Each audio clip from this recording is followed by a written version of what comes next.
Hello, everybody, and welcome to IC Markets Market Commentary. My name is Tamar Mehr from Trade with Precision. So, a day after falling into technical correction, the Nasdaq has recovered some of its losses. However, investors' angst over AI valuation is still at the forefront. So, what I've got here is the chart of the Nasdaq on the daily, and we can see the daily is in a downtrend. We've got the moving averages 10, 20, 50, all fanning, all in the correct order for a downtrend. And we also have nice conversion to the downside on the momentum indicators. Now, the push lower into the technical correction and the 27,000 level also made the market overextended, meaning there was quite a distance between where price action was trading and the moving averages. So we were due a pullback, and the pullback was strong and sharp, and it brought us back into the averages. Now, what we also have is an equal touch here on the daily chart. So if I'll take a look here on the 4 hours, we can see these highs, these touches quite precisely. We can see we've been here before on the way down. We touched it here, went to a lower low, and now tested it again and pulled back into the averages. So for a potential continuation of this recovery, a compressions of price underneath this level of 28,600 and a break above it could signal more bullish momentum. However, we will have the next level of support and resistance, which is in and around the 29,180, quite close.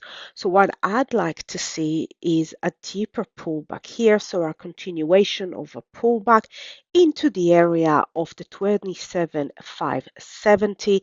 I'd like to see a bounce off that area and then a move higher. That will give me more distance as we approach first the level of 28,600 and then towards the level of 29,180. If we'll take a look at the monthly chart, we can see that the monthly is still in an uptrend, and that strong sell-off was simply a pullback into the averages in the context of the monthly chart.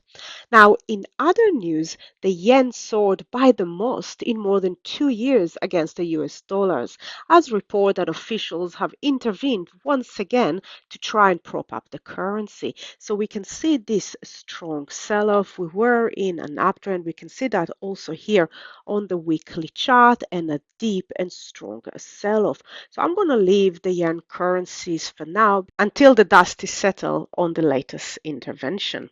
So the next one that I want to take a look at is Aussie dollar.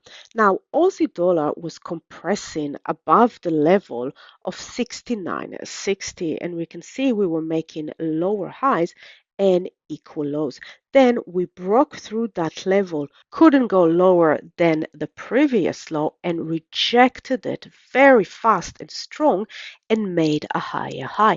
So that is for me a bullish sign for a potential turn. Now, if we'll take a look here on the weekly chart, we can see on the weekly that we are still in an uptrend. We had a very deep pullback, almost 100% of the previous move. However, we still printed a higher low. And we can see here for last week, we ended up with a strong bullish rejection candle. So I am looking for a continuation of this overall move, keeping in mind that we are swimming upstream. So if we'll take a look at the lower time frame, we can see we still have some level to clear along the way, with the next major one sitting in and around the 71. Lastly, let's take a look at a chart of dollar Swiss. And what I'm looking for is to see if there is a turn at the area of 0.80. So we can see we broke that level, pulled back to test it from above. From that area, made a higher high, and came back to that area quite quickly. If we'll take a look at the higher time from here, we can see that the bigger picture is to the downside.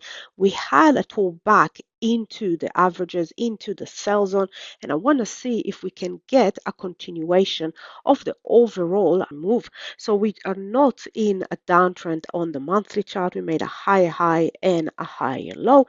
And if I'll zoom out a bit, we can see that the momentum is still to the downside, and the pullback is to the sell zone. So I like this level of 0.80, and I'm looking for either compressions of price above this level and then a break of that level. I'd also like to see some divergence coming in on the momentum indicators, basically indicating that we are losing momentum on this move higher. Or if we'll get a break first, then I'll be looking for a pullback to test this level from below and a continuation lower. Happy trading, everyone. Bye for now.